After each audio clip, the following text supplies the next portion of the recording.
Hey everybody, it's Jay again. I want to tell you the third of this family of stories. And I've got to say, it's being a bit of a pain in the bum. Stories are strange things. First of all, you learn them, and that takes a while. You don't have to learn them word for word, but you need to sort of know the way they flow. And then they become really easy to tell. They sort of just fall out of you. And then a really strange thing happens. It starts to become more and more difficult to tell them. I have no idea why that is. And this is the time to rest the story. And I won't tell the story for maybe a year, 2, 3, maybe even 4 years. And then when I tell it again, it's like brand new. And there's magic as well, because the story changes. It completely changes. Well, not completely, but some of the facts and some of the bits that happen in the story, they move and they change. And that's without me telling them at all. It's just happens. So you guys, this story has been difficult. I've tried to tell it a few times over the last couple of days, and it just hasn't worked. So you are lucky, or maybe I am lucky, to be able to tell you, because I'm going to rest this story after today. This is going to be the last telling for a little while.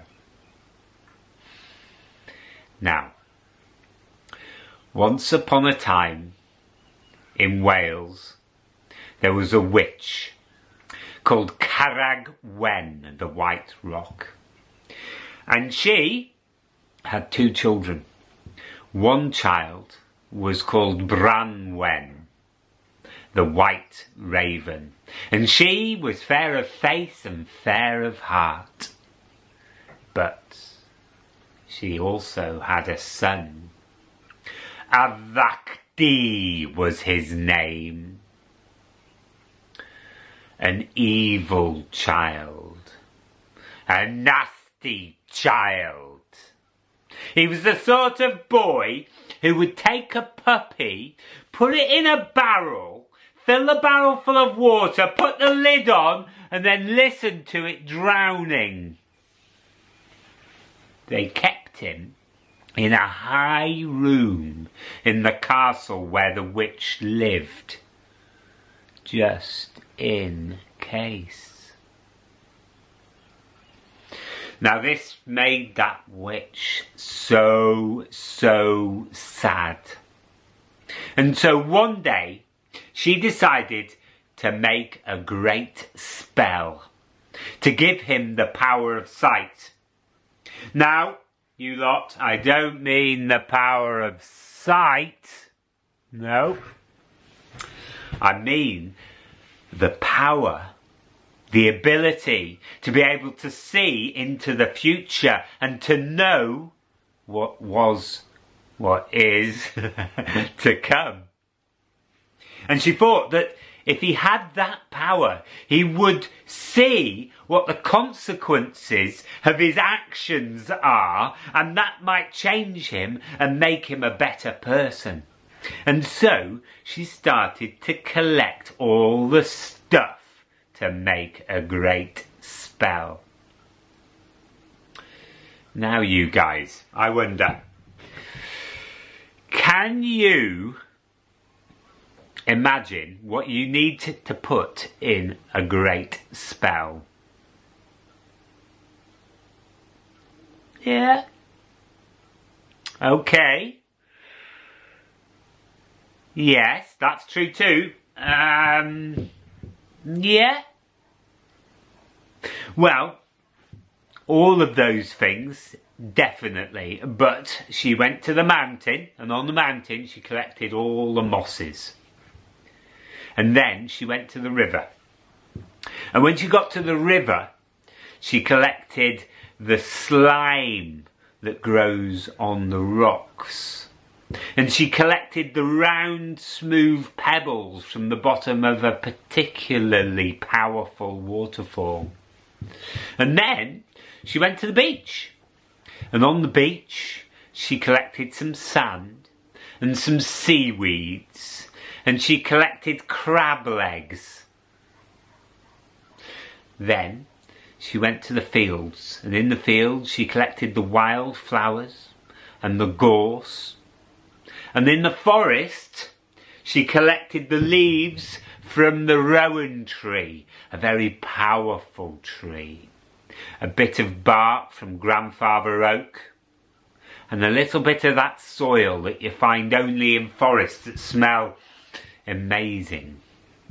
And she got it all together and she took it back to the castle, and she went down deep in the castle right into the basement, and in the basement was where her cauldron sat. Now this cauldron is called the Cauldron of Never-Ending Life. And there's lots of stories about that cauldron, but that's for another day. She put all the ingredients into the cauldron, and then she built a big old fire under the cauldron. Now there was one thing missing. You see, it takes a long time for a great spell to brew. Can you guess how long? Go on, give it a shot.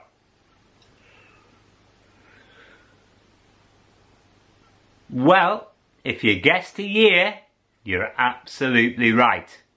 And this witch, she had witchy things to do. Witches' conferences to go to. She had like a meal organised with her best mate next Friday. Stuff to do. So she couldn't be stirring that spell all year. So she went to the local town where she knew there was a little boy. This little boy was called Gitto, little Gitto, and he was blind. He couldn't see a thing. He'd never seen a thing from birth.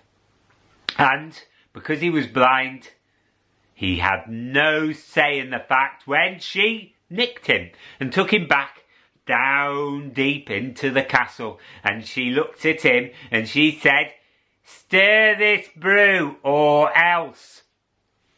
Well, you lot, you do not want to find out what a witch is or else is, do you, huh? Oh, no, no. So, there he was, stirring the brew, and he started.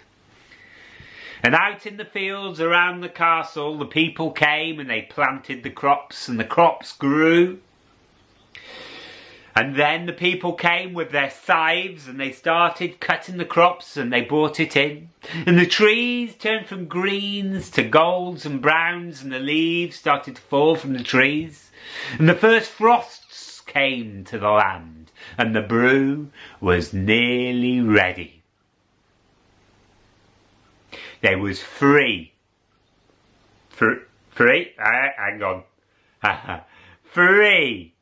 drops left in that cauldron. One of those drops was the magic, but two of them was deadly poison. And poor little Gitto, there he was, stirring and stirring and stirring. He hadn't stopped for a whole year, and he was really tired. And he was so tired that he dropped the spoon in the cauldron, and one blob bounced out, and it landed on his thumb. Ah, it's hot, it's hot. What do you think he did, you lot? What do you think he did?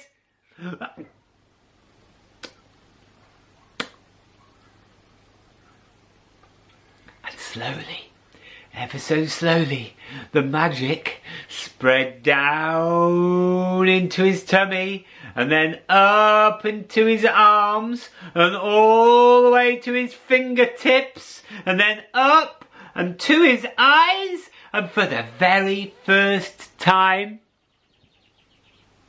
he opened his eyes and he could see. But not only could he see, now he knew what was coming. And the first thing he saw was the witch coming up the path to the castle to see how her brew was doing. So, as quick as he flashed, As quick as a flash, he turned himself into a great hare and started running across the field outside the back of the castle. And the witch came in and saw him go, and she turned herself into a great big hunting hound and started to give chase. Closer and closer and closer the hound came to the hare, and the hound was about to take the hare when the hare turned itself into a great salmon and dived into the river and started swimming up the river. And she turned herself into an otter and gave chase, and that otter came closer and closer and closer and closer to the salmon when the salmon turned itself into a swallow and flew into the sky. She turned herself into a great hunting hawk and flew after that swallow. And the hawk was just about to take the swallow when, looking below him, he saw a great pile of corn in the corner of a field. And he turned himself into one single grain of corn and fell into that heap.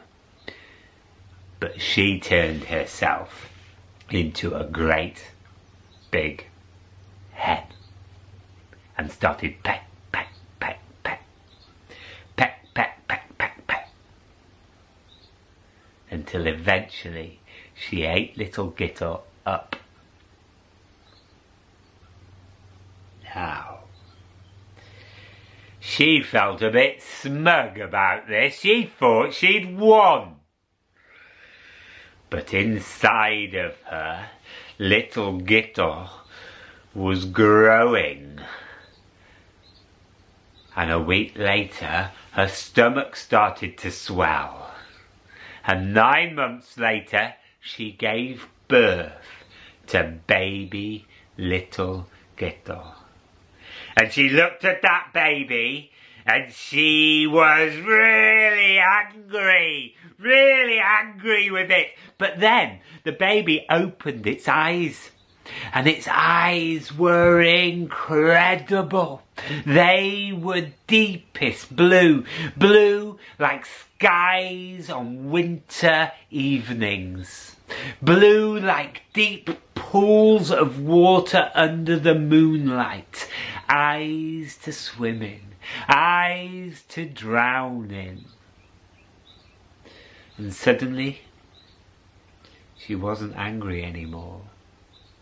But she needed to get rid of this little Gitto, and so she came up with a plan. She got a leather sack, and she put the baby in the sack and she sewed it up until it was completely waterproof. And then she took it to the river and she put it in the river, and off it floated down the river all the way to Dylan's Sea. And when he got to Dylan's Sea, it started floating across the oceans. And as he floated across those oceans, he had great conversations with all the creatures that he met. The whales and the dolphins, the fish that live really deep and dark in the bottom, the turtles and the jellyfish, and he learnt all of their magic and all of their poetry and all of their songs.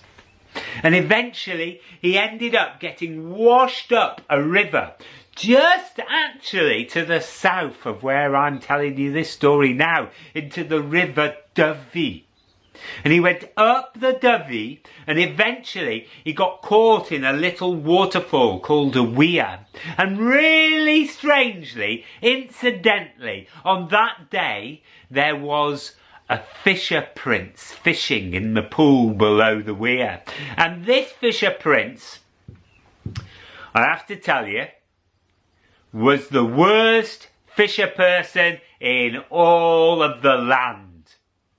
He may have been the son of the Fisher King, but he was useless. And his dad had told him that very morning. He said, "Listen, if you don't catch any fish today, you're no son of mine."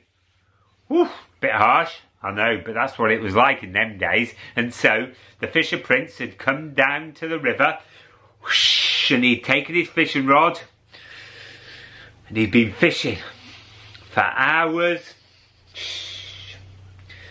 and hours and hours. And then, oh, I've caught something, I've caught something. And he's winding it in and he pulls it out the water. And what do you think was at the end of his line? Yes, a sack, a leather sack. With loads of barnacles and seaweed attached and all of those things. And he looked in and he opened it up, and inside the sack there was a baby. Well, he reached in and he got hold of that baby and he looked at that baby, and that baby opened its eyes. And you know what those eyes look like, don't you, huh? Eyes to swim in, eyes to drown in. Oh yeah.